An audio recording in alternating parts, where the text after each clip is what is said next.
Alors par rapport au poisson, la méthode de cuisson la plus recommandable, comme je l'ai dit par rapport à la viande, c'est de les préparer avec beaucoup d'assaisonnement naturel comme l'ail et l'oignon, ou de les braiser, mais de les braiser directement sur le feu. La cuisson à vapeur, une cuisson à vapeur est très recommandable parce que c'est sans additifs, sans ingrédients extérieurs.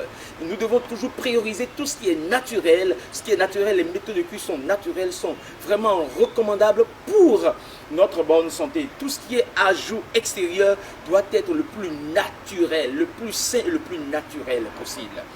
Mais que ce soit la viande ou le poisson, la manière de consommer aussi peut avoir un impact sur ma santé. Je dois consommer aussi bien la viande, le poisson, de les consommer en les accompagnant de crudité. Quand je parle de crudité, c'est les laitues par exemple, c'est le concombre, c'est la carotte, c'est l'oignon. Les accompagner donc de crudité permet la digestibilité, de les rendre plus digestes.